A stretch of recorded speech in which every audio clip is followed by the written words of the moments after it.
That's why he gets two yards. Sample size syndrome. That's what we suffer from. I know we getting a lot of dislikes right now. I remember the last episode we talked about Raheem. We had like 12 dislikes. I don't give a damn. Boost the algorithm. I think you're saying. I think you're saying he has a really small sample size. But at the end of the day, would you get rid of him for a $2 million difference to keep Tevin Coleman, or would you have to rather just ship off? Buy? You got much Tevin Coleman? Bro, you ain't nobody. What are you talking about? Talking to you. You ain't nobody. You've been cut by 7. Oh, somebody said not 6. Parrish said he been cut by 7 teams. You've been cut by 7 teams. You was a special teams ace. We gave you $9 million to be a special teams ace. You're 1 year into that contract. You had a 7 or 8 game stretch. You didn't get the ball until the second quarter in the Super Bowl. And you think you somebody to be coming in asking for more money? And do you know George Kittle needs to get signed? Like, who the fuck do you think you are, Raheem? Hey, Kittle. All right. George Kittle hasn't been signed because of the front office, not because other people want to get it. But I can bet you this. They're not giving nobody no money until George Kittle gets his check. How much you want to put on that? Wait, hold on. We're talking about not giving someone else money. They just gave the player they traded for, Trent Williams, money up front. He was a trade, and we got $21 million. Bro, that's a slap in the We got $21 million back from Joe Staley over a 2-year period. So that money was filtered into his contract. We had to fill that position. It's not like we're giving somebody that's on the team 1 year into their new contract. If I'm on the team and I'm George Kittle and you get this motherfucker who ain't never been no all-pro, who ain't never been no pro bowler, who been cut by 7 different teams, you on this 8 team, and you give him more money and you ain't signed my contract yet, my nigga, I'm sitting down. You got me fucked up. So you're telling me he ain't nobody, bro. If you're Kittle and you play 3 years and you play through sorry-ass teams, through injuries, busting your tail for the 49ers organization. Was the Eagles sorry when he played with the Eagles? Who? Was the Eagles sorry when he was on that squad? They had a squad when he was on the Eagles. He's talking about Kittle. He's talking about Kittle. Oh, how about this? I mean, I'm talking about Kittle. So I'm talking about when you play 3 years busting your tail off for the 49ers organization to get them back where they are, and then they trade for a badass left tackle, and you give them money up front after them knowing your contract needs to be done, but them still holding off on it because they don't want to give other people money, that's a slap in the face. I've talked to people who are I talked to people who are close to Kittle. I know where you're going. I talked to people who are close to Kittle. It was a slap in the face to Kittle's camp. It was a slap in the face. All right, you heard it right here, Niners all day. So you're saying that Kittle, so basically you're saying that Kittle said he would rather not sign a Pro Bowl left tackle who's going to make his job a lot easier and just pay him. That's what you're saying? You're saying that he would rather them just retire. He's not even looking at that. He's looking for his money. You still could have gave Williams his money after you did Kittle. You didn't have to go out and bend over backwards and then start calling Trent Williams the best player I've ever coached. He's the most impressive player I've ever coached. Blah blah blah. This and that. You're blowing his ass. Bro, he is. He is, bro. He went to. But he was an all-pro. He was an all-pro Pro Bowl lineman in a season where he played 9 games. I understand that. And George Kittle is also an all-pro player. He didn't do it for 7 years in a row, bro. He basically did it 1 year on one leg. He had a dislocated kneecap, and he played through that shit and was all-pro and allowed 1 sack. But so, for example, let me put it in another sense. Let's say, for example, me, you, and Bronze are all on a team. But I'm the new guy. I'm new to your guys' show. But they're like, hey, we want to give him all the shine. We want him to do all the shows, but Dre could be the guest. You're not going to get mad like, hell no, this is my show. I built this shit. Right? I mean, hell no, step back. Hey, bro, get out of here because I built this shit. This is my damn show. Right? So for Kittle, for him, it's a slap in the face. From people that I've talked to and I've tried to get them information, they believe it's a slap in the face. So what exactly is a slap in the face? That they traded for Trent Williams? Not that they traded for Trent Williams. That they gave him money guaranteed up front, but they can't look at the Kittle contract situation. They took care of Trent Williams first before Kittle. he's a player that they traded for. He's it's not like he's on the same team. Mostert, hey, hold on. Somebody said I came to see Dre's opinion and to see if it changed on Mostert, and I guess not. No, it hasn't. Like I've already said this a million times. Mostert is a good player, but do I think he's on the status to where he comes in after 1 year into his new fucking contract and say, I want more money or trade me? No, sit your bitch ass down somewhere, bro. You're not. I don't know what y'all be. I don't get it, bro. I really don't get it, bro. Like I can understand small sample size syndrome. Yeah, bro. I can understand if it's like a Richard Sherman, somebody who's going to be in the Hall of Fame, who had 5 interceptions last year, somebody who's 91.2 PFF, right behind Stephon Gilmore. But who is Raheem Mostert, bro? He got on a roll. He got into a good groove with the right defense and the scheme that's perfect for him. That is it. Put him with the Cleveland Browns where they run a scat back and they don't run with no type of fullback, and let's see what he do. Put him with the Texans where they're running out of the shotgun most of the time. Let's see what he does with no fullback with that offensive line. Let's see what he does. Like, come on, he ain't that, bro. He's not that, bro. Wasn't in a contract year. Someone just said Kittle isn't in a contract year. That's false. Kittle actually is in a contract year, headed into his 4th year, his final year on his rookie deal. So yeah, this is his 4th year. Yeah, this is contract year. Yeah, this is his contract year. And to be honest, they would want to go ahead and get this shit done so before that motherfucker have another 1,300-yard season, and then he really be asking for 17, 18 million. Like, I get it, bro. But we all know Kittle's contract is gonna get done, bro.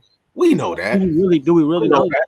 Look, hey, the reason why I want to be optimistic about it is because he's the face of the franchise. They promote him as much as they do and at the stadium and everything. But what makes me think that they're not going to sign him and they're going to play this out as long as possible is everyone who says the contract guru, Parag Marathe. The reason why I say that is he likes to do contracts where it benefits the 49ers and not the players. Isn't that his job? Yes, but now when you're an elite player, you want to make sure you're benefited more than the organization where you have money is guaranteed for years to come, not for your first 2 years where they cap out, where you're not going to have anything guaranteed. So, that for me, when you're an elite player and you're coming into contract negotiations and they offer you something like that, you're looking at it like, why would I even do that to myself or my family? Why am I going to have money guaranteed for 2 years and then you could cut me where let's say I blow my knee or something, you could cut me and I'm done because I already got my guarantees up front. You know what I'm saying? So it's not the regular deal. It's not the regular deal that Parag could try to work out because at the end of the day, this is an elite player. The last elite, I'm not because it was an elite. The last really, really good player was Buckner. They didn't want to give Buckner the type of deal he wanted. They wanted to give. They offered him $18 million, bro. They offered him $18 million. When I found out that they offered him $18 million and he turned it down and he wanted 21, 22. Bye. Grant Cohn. Yeah, I'm trusting Grant. I'm trusting his source. Yep. You're right. That's the thing. I was in my inbox from Grant right now, bro. That I ain't really. You know what I'm saying? I don't. It's kind of like what you were saying, bro. Like there's certain shit you'll talk to me about on the phone, but you ain't gonna type it, and you necessarily really don't want to say it because you ain't trying to give away your sources. No, because I was gonna say that's accurate information. Yeah. So wherever you heard it from, I wanted if you said per source, I was gonna say accurate information. Yeah. But so the team, 18 to 21, just from my gun now, 18 to 21, that's $3 million, right? A little bit of wiggle room. So they paid 17.5 to Armstead.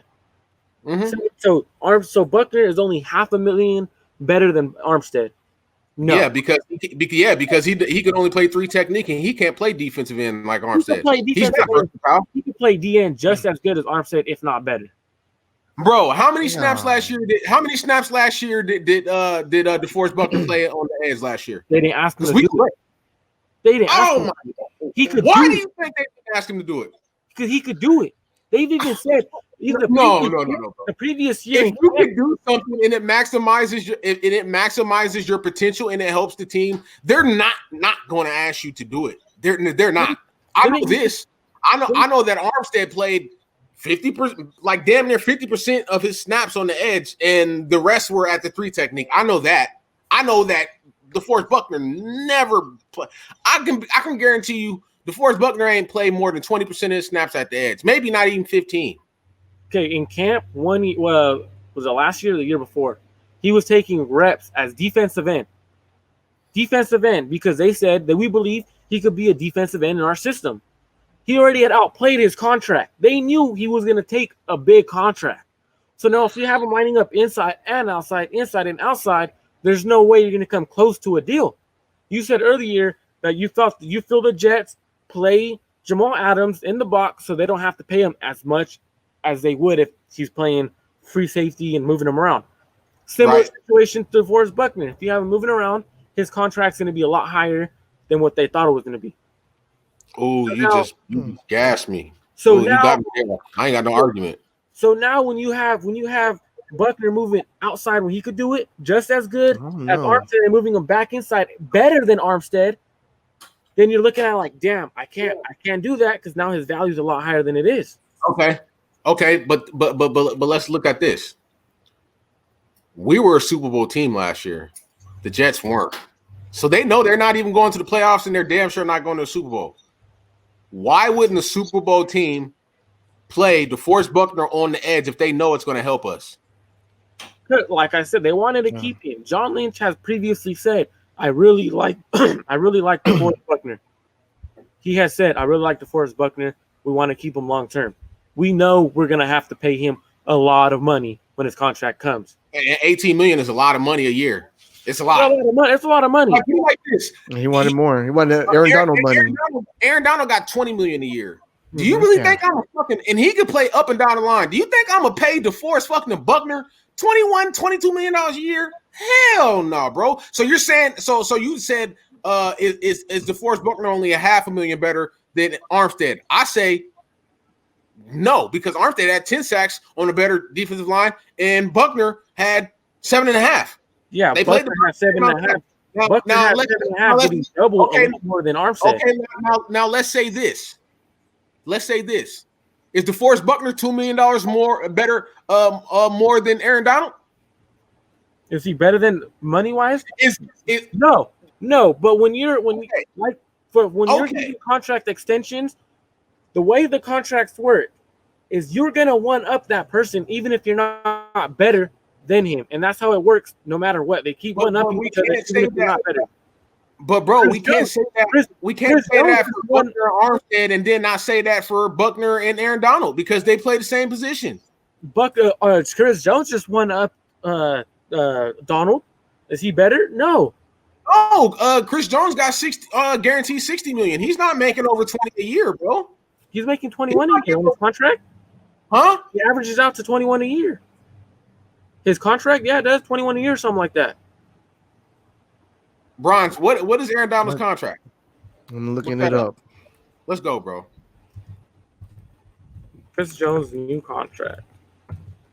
No, I know it. He got 85 and a guaranteed 60. Yeah, 85 over 4 years. That turns out to be, what is that, over 4 years? Let's see. 85 right over 4. That's 21. That's 21. What's Aaron Donald's per year? I see 17 and 19 for 2021. When did he sign the contract? In 2018? Let's see. Doesn't show when, but his base salary was 800, and then it jumped to $9 million in 2019. So this is 2017. He must have signed that in 2018. He must have signed that in 2018. It's an outdated contract, and he deserves a lot more money than that. Hey, bro, hey, this is the thing. Like when I was like, at first I was like, damn, we traded Buckner, but then like when I heard we was gonna get Javon Kittle, I was like, okay, I work with that. Like Javon Kittle, I think it's like I said at the beginning of the show, I think he's gonna be better than Buckner. But when I heard he got offered 18 a year and he left for $3-4 million, I was like, yeah, bro, he was about the money. Like, he's corporate Buckner. He didn't want to be a Niner. So I really didn't. Hey, you're telling me if, because look, all right, 18 million versus 21 million getting taxed in Indianapolis versus California. That's a big difference, bro. Hey, bro. So you a California kid, right? You California man, right? Yep. Would you move to Indianapolis? Would you move to Indianapolis? What? If I'm gonna get taxed a lot less when I'm a million, and when you're at that level, the million range, hell yeah, I'm moving, bro. Bro, yeah, you're setting up your family. What the fuck is in Indianapolis for the Indy 500? What's in Indianapolis, bro? It don't matter, bro. When you're talking to, it looks like 3 million, but when you're talking tax wise, it's a lot more than 3 million. But at the same time, like, are the Colts going to go to the Super Bowl? Nah, but they have a solid roster. They'll be in the playoffs, right? So it's just like it basically just showed me like he was about his money, bro. Like, he wasn't about being a 49er. And when you're not about being a 49er and you're like, okay, I might make 2 or 3 million less, you know what I'm saying? But at the same time, like, I'm on one of the best rosters in the NFL, and we got another chance to make a run, and that money is going to go to help and make my team better. It just showed me, bro, he was about the money. And I think we're going to be better off without him anyways, because if you look at it, we made more money available to sign all of the free agents. I think we signed like 19 or 20 free agents or some crazy shit. We got Trent Williams. We got all our rookies. Like, everything worked out perfect for me. Like, I'm not really worried about DeForest Buckner. We're going to see what he's like. I think our defense I don't think our defense takes a hit. But for me, no, I'm a pro player all the way. And if a player wants to get paid, go get paid, man. I can't tell you not to get paid and not take care of your family. End of the day, so I respect that, but I'm pro 49er. Fuck the player. Yeah, you're pro 49er, but at the end of the day, I don't care about an organization they make so much money, but they invest a little bit of their money back into their communities. These players invest more money and more of their time back into the communities than the teams, man. Hey, man, them operating costs of an NFL franchise ain't cheap, my brother. Yeah. It's a lot of people. Yeah, but they have enough money to put money back into their communities. Yeah, that's true. You know what I'm saying? I can rock with that. Well, I don't know how they do it. Yeah, I don't know what they do. I mean, I see them. I see the commercials where they do, community stuff. But so Marco, stuff, man. Yeah. We got into this money talk because of Raheem Mostert. Do you think? So you telling me that Raheem has the clout to where he 1 year into his new contract and he could go out and say, I want more money or trade me? Do you think he's that guy right now? When he signed his contract, I'm gonna hear it from you right now. So when he signed his contract, it was a special teams contract. Yeah, his agent didn't do a good job negotiating to see if he would get carries or not. But I also believe the 49ers didn't believe he was going to get carries because they had Matt Breida and they had just signed Tevin Coleman, and they were expecting he only averaged 8 carries a game. That's not RB. And they were also expecting Jet McKinnon to come back. So they already had 3 guys on their list ahead to get carries ahead of Raheem Mostert. My bad. So when you have 3 guys ahead of him, you can't really negotiate the contract that he's asking for. But he is the best running back on the 49ers roster. If Jet McKinnon is not healthy, then he's the best running back on the roster. If McKinnon's healthy, McKinnon's easily the best running back on the roster. And he is looking healthy, so I personally don't think he should be asking for much because the best running back on the roster is going to get a lot more carries next year is going to be McKinnon. And, you got to look at it like this also, bro. When you sign a contract with a team, you're there to do what they need you to do to help the team win. It's not like, I'm a gunner on special teams. Like, that's all I'm doing, bro. I ain't doing nothing else. I'm just a gunner. I ain't doing nothing else. I was, be the gunner. I ain't gonna play running back. No, bro. When you sign a contract, you're gonna do what the fuck we asked you to do. To help what about let's say the 49ers told him you're a special teams gunner. This is what we want to get you for. This is your contract range we have for you. And this is what we're going to offer you. If you don't want it, you're out, but you're a special teams gunner. Now, let's say, I don't know where you work, but let's say you work, they're having you do a lot more stuff, and you're like, hell no, I better get a damn raise if they're having me do what the manager's doing. Hell no, hey, pay me more. I do the same thing the manager does, pay me more. I do the same thing Tevin Coleman does plus more. I do special team stuff, pay me the same as Tevin Coleman. And you know what they're going to tell you? Get your ass out. You fired. This next motherfucker, dude. We going to have this next motherfucker, dude. So, most dudes. Bro, yeah, they go to the black ass. Look here, babe. We going to pay this back. He going to do it. You either want to feed your family or, yeah. Yeah, I'm rooting for McKenna. I root for McKenna, too.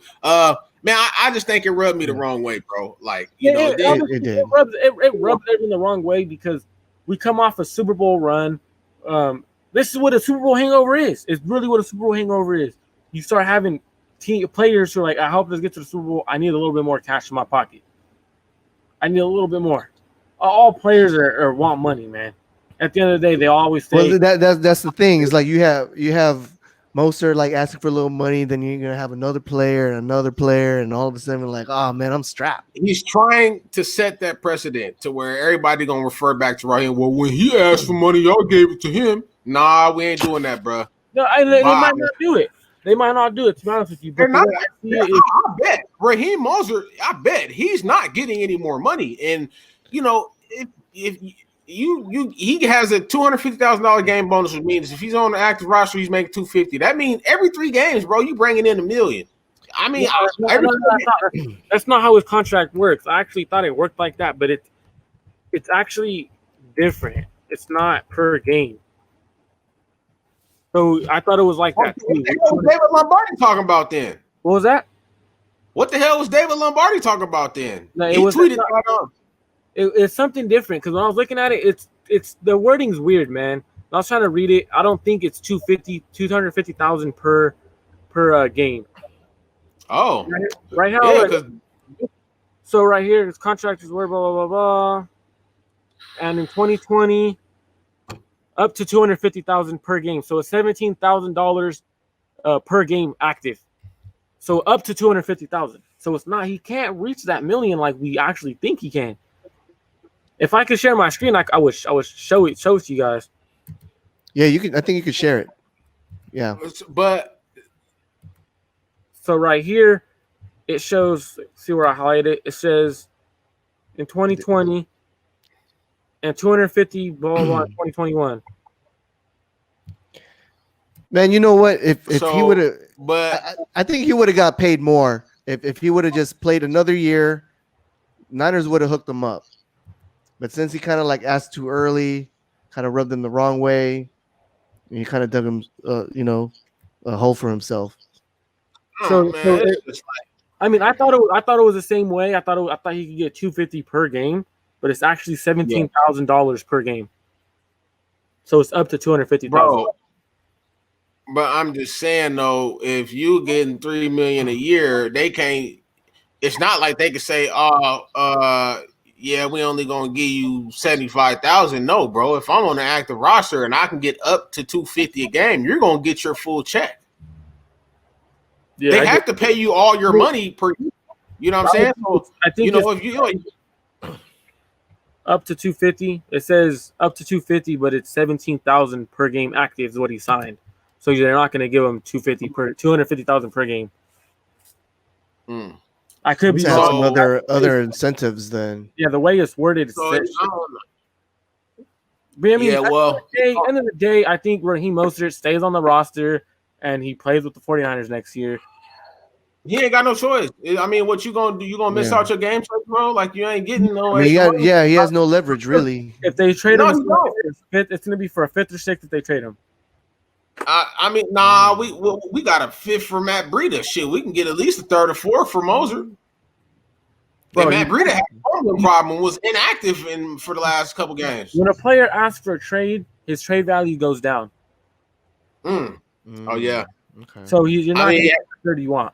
and yeah, what I would do is I would just guarantee his contract. That's what they should do. Yes, that's what they should do. like you're not getting no more money, Bucko. Like, you know, like and I was sitting down to talk to him, like, bro, we don't appreciate how, you know, you pointed out one of your teammates' salaries and said, I want this type. Like, bro, you don't single your teammates out like that. That ain't what we do. You don't drop names. Yeah, bro. I want Tico money. Yeah. Just be like, I want to be the highest paid running back on my roster. Yeah. You didn't have to. Yeah, bro. Like, you know what I'm saying? And then it just gives me a different perspective of like who he is as a man. Like Raheem, like, are you really a sucker like that, bro? Like, because I know his agent. This is the thing with an agent. Your agent just ain't gonna go post some shit and not okay it with you. Like, that ain't how it goes. No. That ain't how it goes. You know what I'm saying? So he was okay with that. So, like, really, what type of dude are you? Like, did you pull the fleece over our eyes when you was getting all this publicity at the Super Bowl and everybody thought you was this great, amazing guy and really you an asshole? Like, you know what I'm saying? I don't know, bro. I don't think he gonna, you know, they're gonna be looking at him weird in the locker room, bro.